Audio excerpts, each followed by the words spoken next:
Okay. Hi, good morning, good afternoon, good evening, everyone, from wherever you're logging in today. Welcome to this week's presentation on the Smart Seminar series.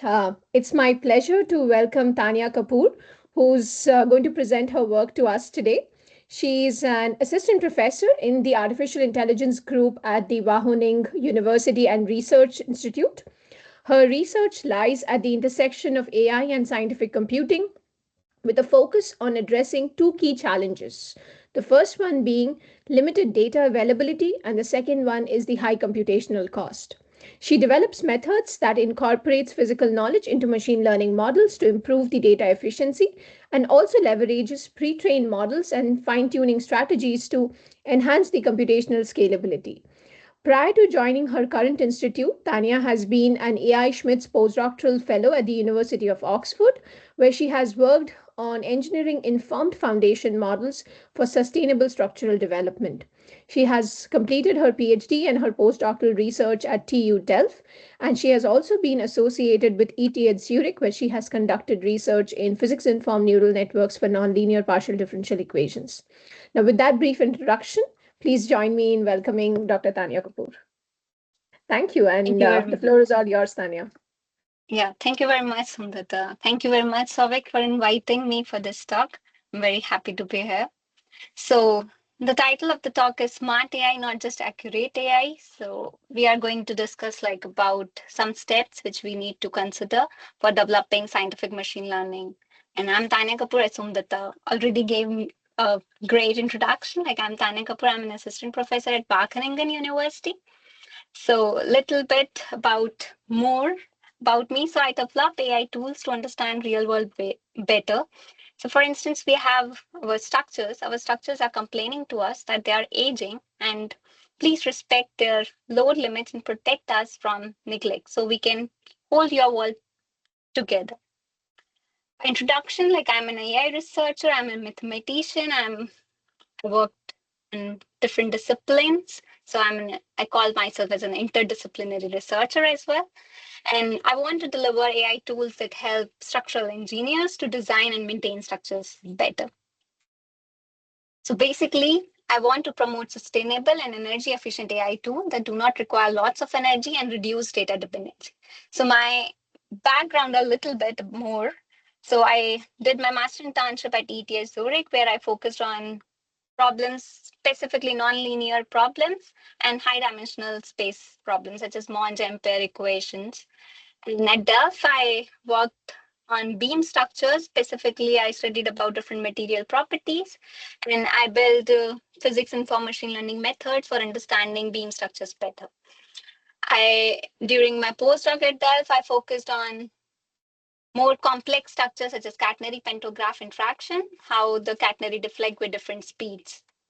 At Oxford, I got a fellowship on energy efficient AI design for sustainable structure, where my work focused on building models by using hybridity and perforation, how we can get sustainability in the structure through perforation or by hybridity by mixing different materials with the use of sustainable AI. So this is a little bit about my background, and I did several. I serve as a reviewer. I work as an area chair, so for different conferences and for different journals. So my main vision, is first to focus on the first grand challenge of AI, which is limited data. So there are like a recent talks in top AI conferences where they currently like focusing on this biggest challenge, which is AI is running out of data. And there are certain papers, for instance, that AI revolution is running out of data. What can researchers do? And this plot you can see in coming next 3 years, we are going to about reach to the saturation where we have limited amount of data. So the idea is like in the coming year, even a 10 times increase in data, we can only buy around 3 years. But for scientific problem, for they are claiming about the data set which are available on internet, but for the scientific problem, we are always in the situation where we have limited amount of data. For instance, when train moves over the track, we have very limited data because it's impossible to put sensors over over the tracks which are span thousands of kilometers. If we think about the buildings, these are very complex structures. We cannot put sensors and we cannot study uh, all different kind of buildings. So we are always in a scenario where we have a limited amount of data. And for instance, like if I talk about a little bit about the agriculture, if we want to harvest crop and how much yield we can get in the coming years, for these situation, it's very challenging and we do not have enough amount of data. So this is the biggest grand challenge, which is the limited amount of data. And I'm focusing on this. The second challenge which I'm working on is energy efficiency. For instance, we are very much aware, like we are around with large language models and they have a great capability, but that come with a cost. So they are really expensive and there are no energy metric to measure how much computational cost they are uh, using. For instance, if in our house we have energy rating in when we go to buy a fridge, refrigerator, then we have like energy rating. We know like if we are going to buy 2-star refrigerator, then it's cost us a lot. But for these models, we do not have appropriate energy metric. And I can give you like a one small example. For instance, we ask in everyday life like several queries on ChatGPT, and it might be surprising for some of you. For instance, like few short queries cost us 500 milliliter of water. So we are really walking towards uh, ecological disaster. For instance, it's according to the World Ecological Forum reports, and they forecast like in coming years from 2022 to 2026, there will be like a rise from 10% to 20% in AI share in power consumption. In Ireland also, it's assumed like their overall AI share in power consumption is almost a double. And if I talk about Netherlands, it's really a worldwide growth. In 2027, it's forecasted that in world data center energy uses is almost equivalent to the Netherlands' total energy uses. So these uh, these predictions are really scary, and I'm working on it. So how we can tackle this challenge? For tackling the limited data, the idea is to use physics, and we have like a two situation. One is like we have uh, there are like a traditional machine learning setting where we have no theories and lots of data, and we have a traditional scientific computing where we have no data with theoretical model. And physics informed machine learning lie in middle. For instance, we have some data and some theory. For instance, we have a complex structures. As I mentioned just before, we have a train track interaction when train moves. So these are very complex structures, catenary pantograph interaction, super complex. And it is impossible, as I mentioned, that it's impossible to collect data set for all these complex situations because it's expensive, it comes with some cost. And our aim is to build our AI model generalizable enough to extract big knowledge. So how we can do it? We have limited amount of data, but the good thing is that we have some certain physical theory which we can extract and put in our model to reduce our data dependency, to tackle the data challenge which we are facing. The idea, main goal, what we want our AI model that we perform training for very small domain and able to get prediction for for several unseen tasks. This is our like a main vision, which is we want to achieve, like we perform training for a very small situation, for some situation for sparse data with some physical knowledge and able to get prediction for several unseen conditions. For to tackle the challenge of energy related, we need to reduce the computational cost of AI models. So we not only need to focus on training cost, we also need to focus on inference cost. But if we want to tackle training cost, what we can do for building our models, we can focus on optimization strategy, we can work with preconditioning, we can work with sampling strategy. For tackling inference cost, if we want to focus on the inference thing, we can aim to use knowledge. We can do knowledge distillation. We can do pruning and sparsity. We can work on quantization. So these are all techniques which could help us to build our model which use less energy and give us better prediction. So these are all energy efficient AI models which leads to sustainable data center and that leads to reduction in carbon emission. So some of my few research like about towards my vision. So as you can see in the right, it's a normal day in the Dutch railway infrastructure. Tracks are highly occupied. It means like any problem will affect various services and lots of people. And as you can see, like in the top left, it's the time as the in the afternoon, in the evening, the number of trains keep on increasing. And when it's too late, then the number of trains become less. So basically, it's a very busy network and we really need to monitor it. So this clearly means like we need to perform prior simulation at the back end essentially before performing deployment. And we need to advance our state of simulation in railway infrastructure. So basically basically wrong in current practices, for instance, that it's heavily based on database prediction.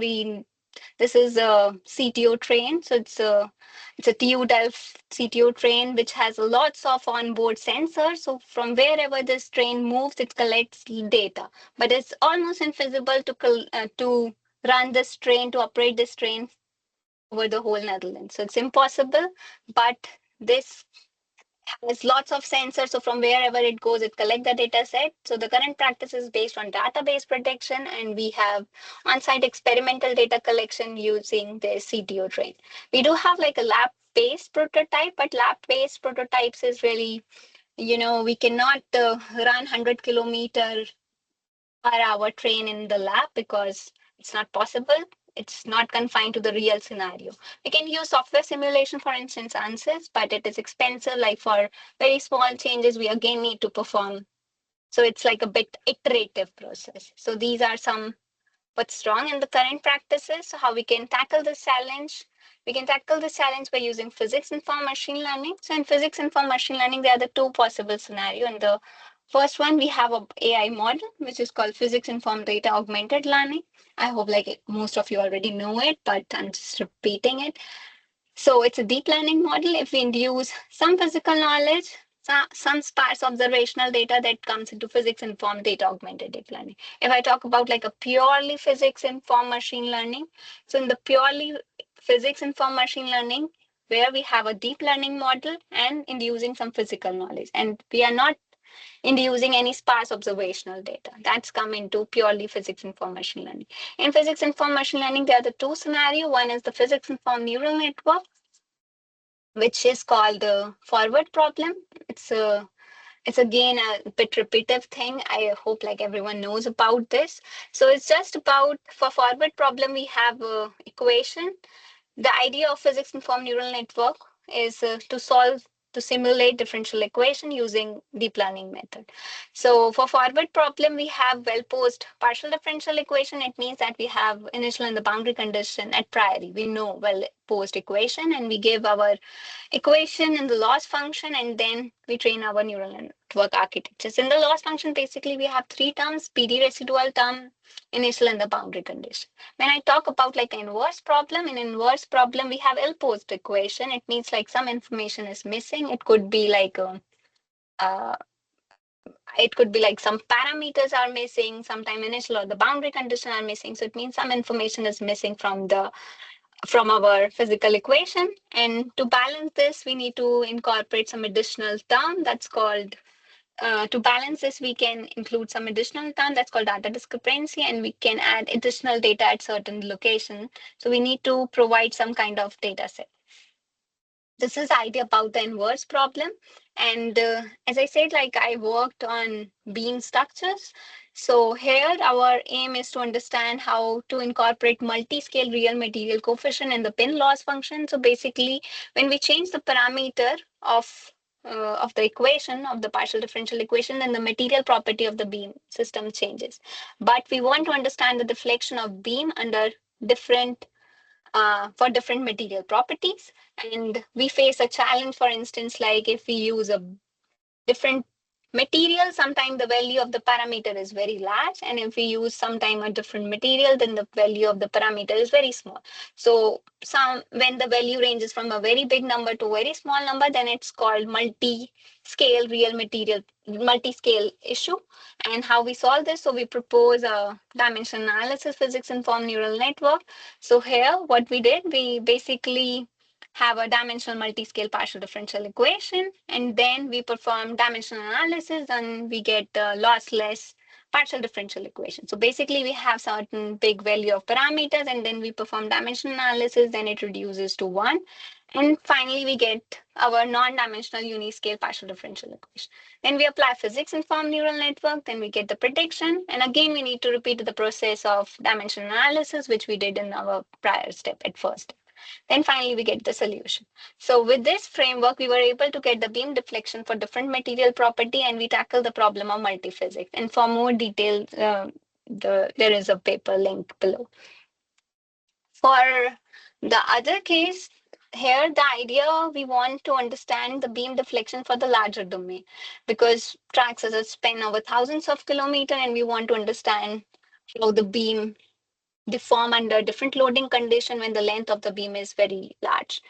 So here we try to use the vanilla pin architecture, and vanilla pin architecture fail, and even the non-dimensional form of pin architecture is not performing very well for large domain, for large spatial domain. Here we came up with a different idea. We use the causality behavior in the physics-informed neural network architecture. The idea of causal behavior is like when we apply some loading, there is a deformation. So there is a cause and effect thing.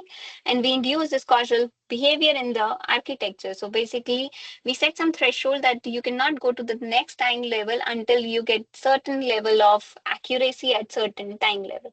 For setting this threshold leads to uh, computationally expensive model. So once we train our model, we are setting certain threshold at each time level, so it's computationally expensive. So we need to reduce the computational expense with this, and we use transfer learning approach to reduce. So we train a big model with causality informed, physics informed neural network, and once we train our model, then we use the trained parameters for different initial conditions for the same problem. For instance, for training a one big causal pin for Euler-Bernoulli beam, it took us like 4 hours, and when we performed the fine tuning for different initial condition, it took only 20 minutes. So that was the gain which we got using transfer learning approach with causality informed, physics informed neural network. Then a, a simple, like if still we have our, as I mentioned, like our main goal is to get the generalizable AI model. And I can give you like a simple example for what is generalizable AI model is. For instance, we want to perform training for a very certain conditions, and we want our model to give prediction for several unseen conditions. So I tried to learn sin function using neural network architecture, and when I train our model, so I see wherever I gave the data set, training data set, the model predict very nicely. But where I didn't provide the data set, as you can see in the blue region here, I didn't provide the data set, so the model is not able to predict. So it's simple neural network. So for a simple regression task, it fails. So it's a challenging problem with even neural network. With deep neural network, we are unable to learn a simple sin x function, and we are aiming to learn generalization issue with physics informed neural network. For instance, there are some certain stepping stone before reaching to the main method. So the first one is the autoregressive method. The idea is to use the autoregressive method. So our aim is to use any data beyond the training domain. Not use any data beyond the training domain. So our problem reduces to forecasting quantity based on the present or a past stage. For example, stock market prediction, weather prediction, and others. So basically the idea of autoregressive model is use present or a past value to predict future value. And once we obtain the future value, they are used iteratively as a long rollout strategy. For instance, here we use like a one stage, but we can also use like a two previous stage to predict the next two previous stage. So it's not like a strict rule that we only need to go one step. We can also go to two step as well. For instance, this is a recurrent neural network architecture. So the idea is for recurrent neural architecture is the hidden states are basically algebraic equation. And there is an issue with the recurrent neural network architecture, which is like exploding and vanishing gradient problem. So as we know, like RNN is well suited for sequential data, but there is an issue of EVGP. Now, it arises a question how we can tackle this challenge of EVGP if we induce ordinary differential equation for hidden state update. If we just need to replace the algebraic equation with ordinary differential equation to update the hidden state, then we can get like a bounded gradient that mitigate the problem of EVGP. And there are certain studies that clearly shows there are empirically better performance in vanilla and the gated architecture for several AI tasks. So the idea is very simple, is to just replace algebraic equation in the recurrent architecture, in the RNN architecture, with ordinary differential equation. So there are certain papers, of course, which replace those algebraic equation with certain hidden state update formula with ordinary differential equation. For instance, this is a co-RNN. So here they propose this system of ordinary differential equation, and then they use like a Euler explicit formula to solve these hidden state update formula. Then basically there is the how I can apply this method for understanding rail and catenary dynamics. So the idea is first we need to define the problem. Here we can do the generalizability. We can get the generalizability for space. We can get the generalizability for parameter. So first we need to define the problem, what we exactly want. We want to do extrapolation in space, or we want to do extrapolation in time. So first we can get the certain amount of data that we can get from pins, we can get from causal pin, or we can get from any solver.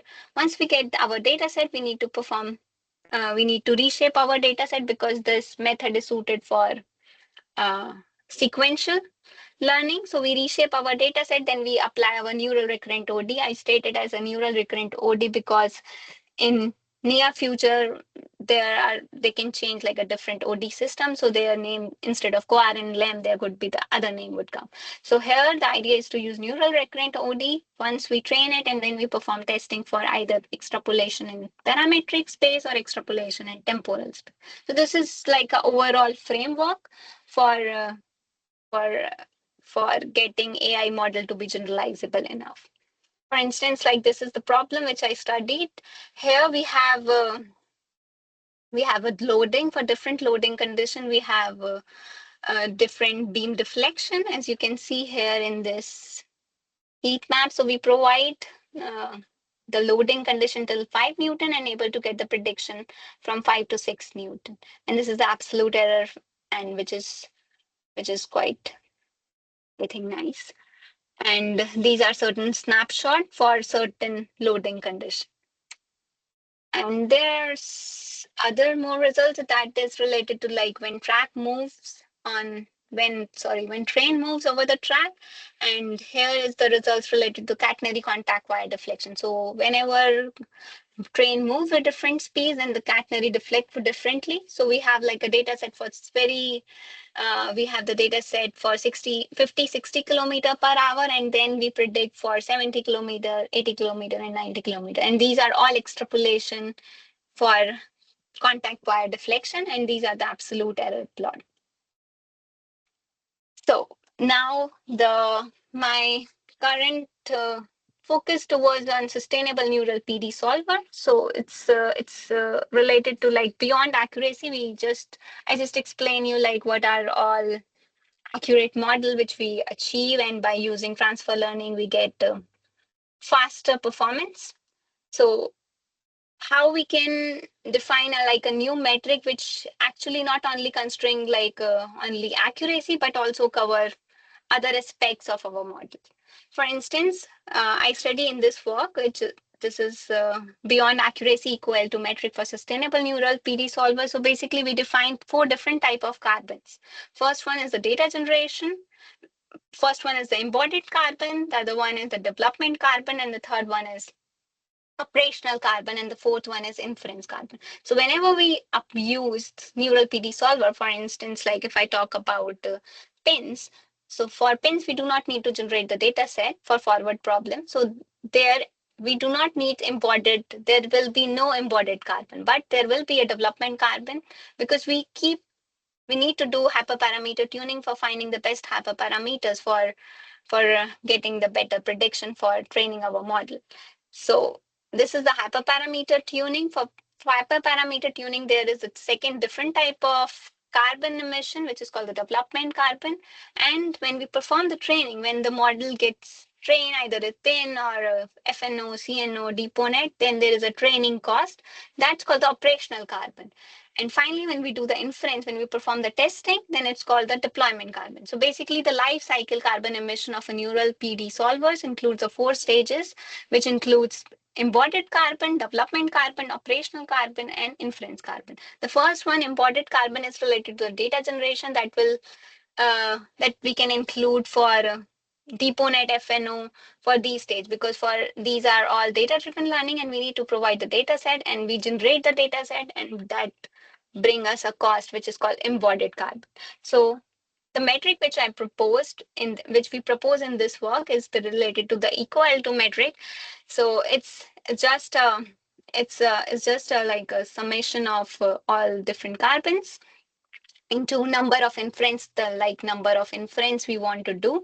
And here's the relative L2 error, the idea of adding one plus and one minus so that it remains in the range of 0 to 1. So I basically use a nice AI agent to get this so that we can focus. We don't need to read like a full table. We just focus on the one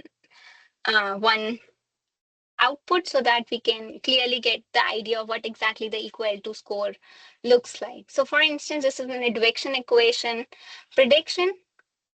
So by using Pin's formula, we get like a 4.25 E minus 4. So the relative L2 error is showing exactly the same value. So it is clearly showing like our model is excellent. It's predicting very well for advection equation. And this is the carbon cost. With carbon, we can see like a Pin's formula is taking more carbon compared to the S-pin. And equal to score is showing the best equal to score is the one which is closest to 1. So it's clearly showing like this one, S-pin is better than Pin's former because it is value is more. So the clear picture of what exactly the model is providing is not relative L2 error exactly because it's not giving us like a clear picture. It is actually showing like a L2 error is same, but there is a hidden cost. Business former is very expensive. It has a more carbon emission.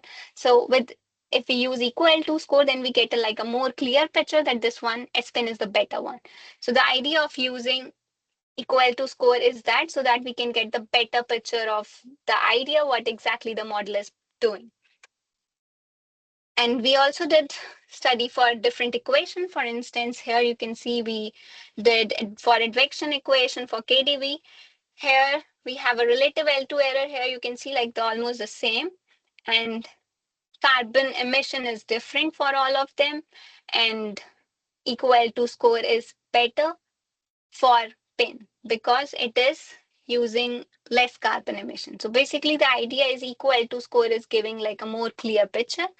And here you can see it's a pie chart which clearly shows like which equation and which method is contributing how much for certain different kind of carbon. For instance, like for pins, we do not seem like the purple color embodied carbon. As I said, like for pins, we do not need to generate the data set, so it's missing from here. But for KTV with FNO, we can see like almost 59% is for embodied carbon. And for FNO, if I talk about again F51.9, for KS equation, for wave equation, it's again with the pin. So we are seeing like the inference cost is very less for deployment with using pins. So this is like some of the result from this work. And then we also study with different hardware. So as you can see, even though we are seeing some result, but you would be surprised like hardware is not neutral. With different machines, we are observing like embodied carbon is different, operational carbon is different, and inference carbon is different. So some machines are showing more carbon and some machines are showing less carbon. So it's also very important which hardware we are using. And also, we also did study for different countries as well. For instance, you can see like for different countries, for New Zealand, For Switzerland, for UK, the computational cost is showing almost similar, and carbon emissions also like somewhat different. So computational cost, like a training cost, is not giving us like exactly clear picture, but their carbon emissions are different in different countries. So that's why it's very important to consider carbon emission when we train our model. Again, I try to use AI agent to get more nicer picture. For instance, here again the thing is like the hardware is not neutral. Running the exact same FNO on KDV equation, perfectly identical algorithm and task will give us different performance. So the idea is like different machine use different carbon, different country have different carbon emissions. So algorithm performance is not equivalent to uh, hardware reality. And again, the thing is same for different country. For instance, location is also as a hidden hyperparameter. For Switzerland, the carbon emission is less because they have a hydro and nuclear grid. For United Arab Emirates, they have different carbon emission. For South Africa, they do have different.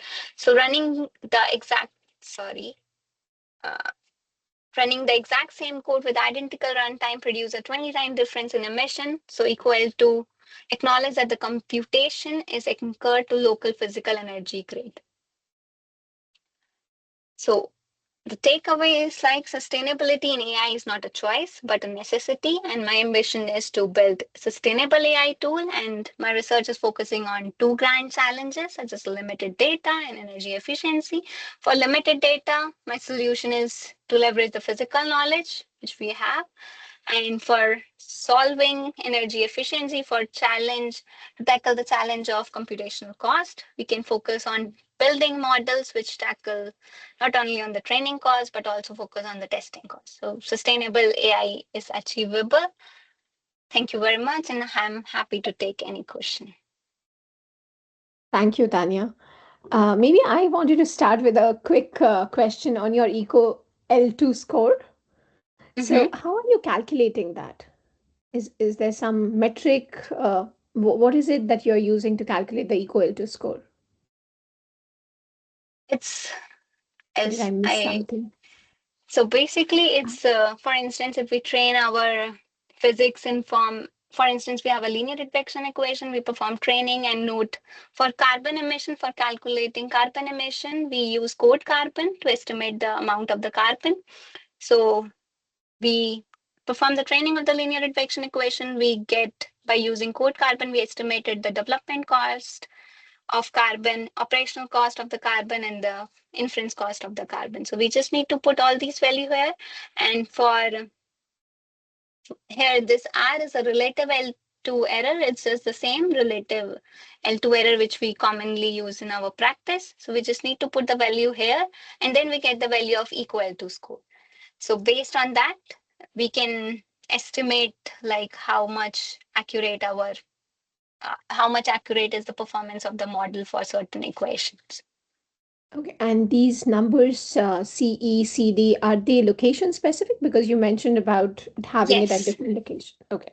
yes, it differs with different location and different Um, hardwares. so you didn't do this for the United States?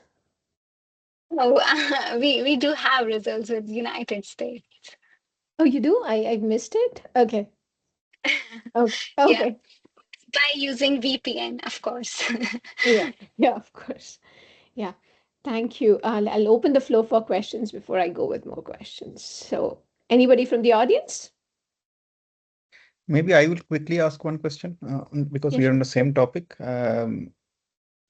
So this Yes. carbon, right? This C, it also depends on the operation, right? You are doing. For example, addition takes less compute, so less carbon, assuming Hmm. carbon is the only source of energy, as opposed to multiplication. So almost 5 times. Multiplication takes 5 times more compute than addition, for example. So how are you incorporating that when that C naught, C, I, and all those things are calculated? I mean, are those automatically taken care of? And basically, for example, let me give one example. So there is this idea of spiking neural networks, right? The idea of spiking neural network is that it is inspired from brain, so it's binary. So it's 0 or 1, which means there is no Yeah. multiplication, you will only do addition. And that's why it is Mm-hmm. energy efficient, apart from the fact that it is zeros, no computing, so no energy, right? So the idea of spiking neural network, for example, is based on this MAC, right? Multiplication, addition, cumulative. So multiplication, I mean, there only multiplication is many have reported that multiplication takes more amount of compute. 5 times is what the number is. So how is that being taken care of here, or is it that everything is same here? Yeah, you basically your question, if I understood correctly, is like why we are adding it. If we instead of adding it, if we do No, no, no, multiplication, no, then no, no, no, no, no, no. no, So no, no. then Let's talk about only CD or CI. Let's talk about CI, right? mm-hmm. Let's assume my CI is A plus B, Yeah, which somehow, so during inference, I'm only doing addition somehow. How I would, let's okay, not go there. And yeah, then during inference, it is W times A plus B. So mm-hmm. in W times A plus B, there is a multiplication. So that takes more energy as opposed to the addition operation. Yeah, So your network architecture will also have some role to play, right? If there is less amount of multiplication, the energy requirement should be less. mm-hmm. So So how is that basically, accounted for? this, yeah, we actually tested this equal to score for not only for the PD, we also did for, I think I didn't add some results here. So we also did for function approximation as well, for Bayesian as well. So I think we did consider several tasks, and based on that, we proposed this one. And with addition and the multiplication thing, um, maybe like we also did like for a very simple function approximation thing as well. So that also work in this case. But if you are saying like if we just do like a addition task 2 plus 2 and try to understand the embodied carbon and development carbon, but exactly You we need, want to train. yeah, you need not do that, right? If the weights become one for certain cases, right? You are training and the weights can become one. Weights Mm-hmm, becoming one means you are doing only addition inside the neural network itself. Because WX plus B. So if W becomes mm-hmm. one, that means X plus B. So Yeah, then in that case, carbon inference and carbon, because we use for estimating the carbon, we are using code carbon, and that automatically did do consideration of these stuff in yeah, this so task. that's what I'm And asking. this So will, code carbon yeah, take that exactly. into account, right? I mean, that's what I'm Yes, trying to understand. yes. Like Fourier, right? There's a Fourier transform that itself is operation. I don't know how much Mm-hmm. carbon Fourier transform will take as opposed to, let's say, Yeah. deponent, which is just usual neural network business. But anyways, Mm-hmm. I got idea that code carbon is probably taking Yes, care code. of I that, think right? code carbon is taking care of Okay, okay, okay. the task Yeah, basically. okay. So yeah, maybe if others have questions, they can go ahead. I just want, because we are on the same topic, so I thought that let me get clarified. Yeah. So from the audience, is there any questions?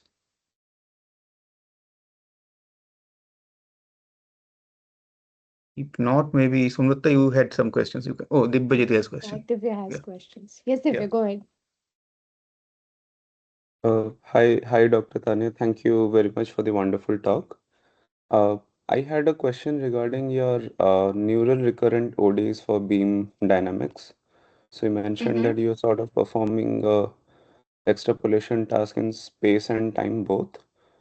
So Mm-hmm. could you talk a bit more about the specific architecture that you used and how? And also my second question is, did you also assess the error accumulation behavior? Where Uh, error accumulation behavior? Where? What do you If exactly mean? error accumulation, when you're doing autoregressive inference in time for long temporal horizons, like specifically when you're doing temporal extrapolation, if Mm-hmm. you're moving out of the scene training temporal domain, how is the error growth happening? Yeah, as like we go more far, it accumulate more, of course. Like for instance, like for our case, we did training for time 0 to 0.8 and try.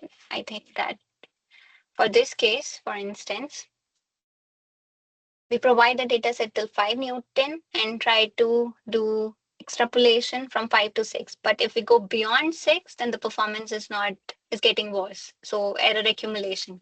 Yes. Error is getting higher if we try to go more beyond, basically.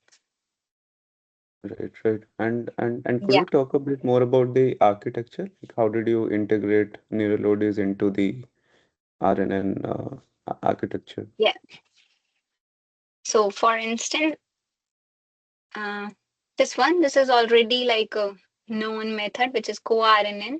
So Mm. I didn't incorporate the OD. They already incorporated. There is already available method.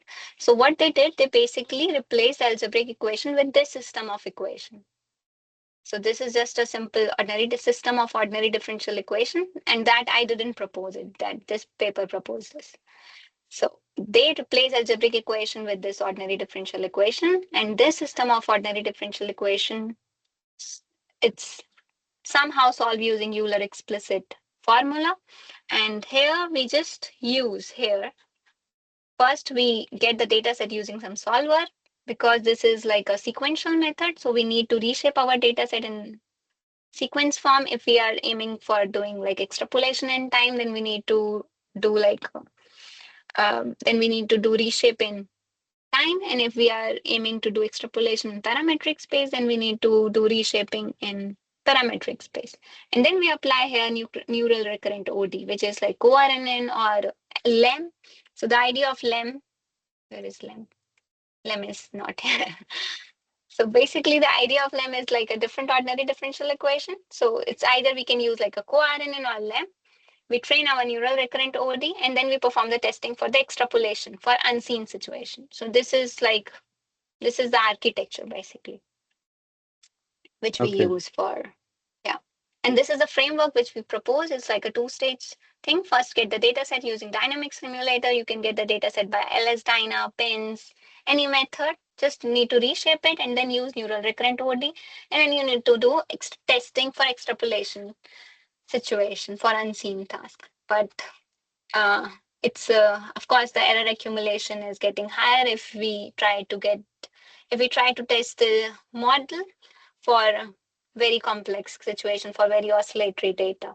But there are now, like, it's already 2 years, so now there are like certain advancement already in this method where I think we can use for testing the extrapolation for long rollout basically. right, right. Okay, okay, thank you. Thank you. Thank you, Divya. Debakar? Yeah. Hi, Professor Kapoor. It was a very wonderful talk, and thank you for giving us this one different perspective of training scientific machine learning models. I have specifically two questions. So first is regarding if you have to suggest which of the according to your studies, which of the machine learning models are the most sustainable one according to you? Can you just note them out? Which are the architecture according to you are sustainable and why? And Mm-hmm. second, I'm not sure if you are aware of the work on physical neural networks, which are basically like the sustainable neural network studies where people try to build like a physical system which represents the weights and do training regarding that. And people claim that that is like the next era of sustainable machine learning or something like that. So if you could highlight something regarding that, that would be nice. For the work, what exactly you want me to say? Oh, first, so sorry, just repeat the For the first first one, I got it. It's like you want uh me to give a name of some methods which are sustainable enough.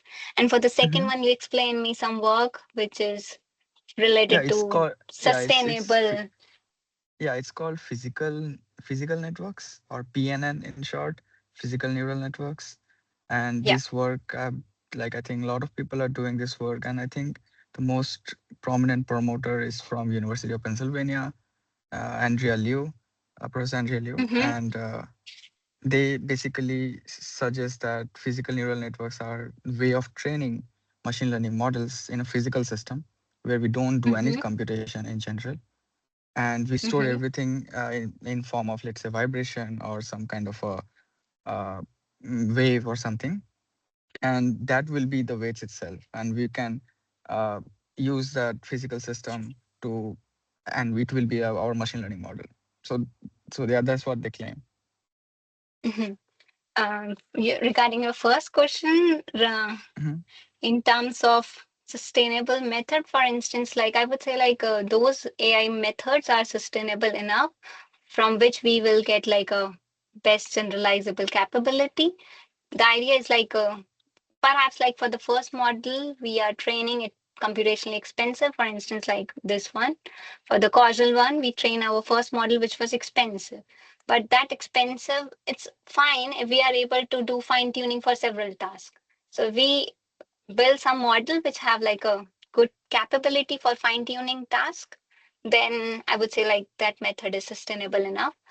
It means like we do not need to do the, like a uh, we do not need to do training for the second task again from the scratch, and we are getting like a substantial benefit. So for this case, and if I talk about like this neural OD thing, neural OD in itself is a very fast method. It's compared when we train our physics informed neural network. It is computational, little bit computationally expensive compared to neural recurrent OD because it's like a ordinary differential equation and the hidden state update formula. So it's this method is quite fast uh, compared to RNN, I would say RNN or LSTM or GRU. Neural recurrent OD is itself very fast, and it's give us like a capability for out of domain prediction. So this is also like a sustainable method, and I would say like it would be nice like use if we try to consider like an embodied carbon and different form of carbon, and then try to analyze our model performance not only based on relative L2 error. If we also think to understand like a different form of carbon emission from our machine learning model, then that model is also sustainable. And regarding your like the other one, I am not aware of that paper. I'm sorry. I need to read and then we will discuss. Yeah, sure, sure. So, do you think, so according to your mm, comments, like you said, a model where we don't need to fine tune a lot, that is good. So, the foundation models, which require a lot, an enormous amount of data, require a lot of resources to train, but then later it can be used very efficiently, like to fine tune it for different tasks. Do you think that is efficient? For me, if Yeah. fine tuning task, of course, is one of my vision is to do fine tuning instead of building large language model. For fine tuning task is my vision for sure, to use those model which are already available instead of building again a model from scratch. If we use those model and try to get some benefit from those model, that is also a like a sustainable approach. Mhm. Okay. Yeah. Thank you so much. Welcome. Thank you, Tabakar. Sifat, you want to go next? Hi, I'm the Asal John Mia and applied mathematics student. Um, I have a in general question to Professor uh, Taniya Kapoor on physics informed neural network. That is like I'm a new like learner of neural network, and I see like I implement physics informed neural network on Navier-Stokes equation, and I see the performance of extrapolation is not very well, and I try to find the way of like getting good result for extrapolation. What do you think about like performance of extrapolation in physics informed neural network? And I'm an incoming intern in Okinawa Institute of Technology, and I have a plan to include physics informed neural network to solve Volta integral equation. And so, do you have any suggestion to me? Yeah, that's all. For the extrapolation task, because you already use pins for Navier-Stokes equation, then you are already an expert with pins. You don't call yourself as a beginner. So for extrapolation task, I would say you can try neural ordinary approach because it would help you to extrapolation, but not these models, because these models are tried to use like a different ordinary differential equation system for hidden state update formula, and these, and would be better if you use like some kind of knowledge of Volterra equation in these hidden states update formula, then perhaps like you would get better performance. And there is some papers I can share with you if you are interested related to extrapolation task. I will share with you. If you share your email address in this chat, then I Yeah. will share with you some papers. Yeah. Thank you. I obviously share. And like, what about your suggestion on use physics informed neural network on solving system of Volterra equation? I actually work on a mathematical model that capture the population behavior of two-dimensional habitat. So it will be very appreciated if you give me some insight. So for So you can try using physics informed neural network, but at priori you must know if you are like focusing on learning parameters, or you are aiming to solve like a system of equation and you already know like initial and the boundary condition at priori. It means like you have a well posed problem. Then and at first I need to know like what exactly your aim is, to solve like inverse problem or to solve forward problem. I want to try like in both case, like for inverse, for like determining the kernel as an Mm-hmm. inverse problem, Yeah. and we can also think on finding population uh, behavior on a certain point. I mean, like forward things. Yeah. So yeah, Mm-hmm. that. So the approach is like very straightforward, I would say. Like you can start using vanilla pen architecture, and then if you face some challenge, based on the challenge, then you start building the model. For instance, like if you face challenge related to like for instance, like I used causal informed physics informed neural network.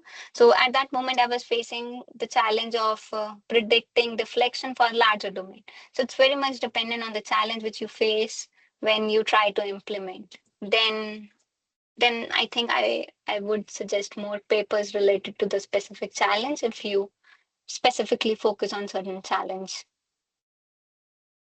Yeah, thank you. And I will try to like send you an email after like if I face any problem. It will be very helpful for me as an Mm-hmm. very much uh, uh,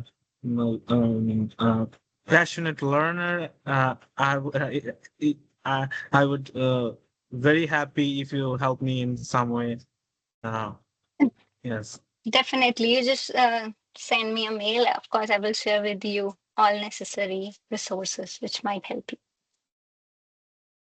Yes. Thank you, Professor. Thank you, Sifat. Do we have more questions from the audience? Check the chat box. I think Yeah, I Zaki has just something. checked. Yeah, I think Zaki. Yeah, Zaki, you want to unmute yourself and ask the question?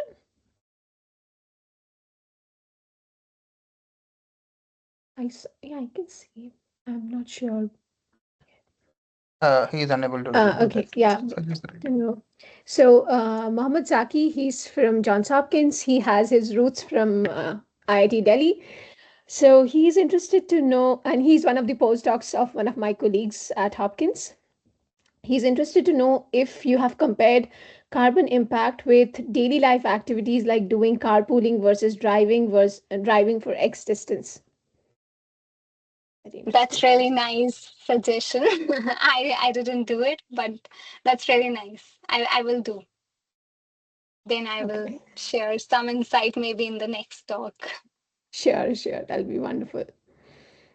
Okay. I think, let me just check. I think we have one more. Okay.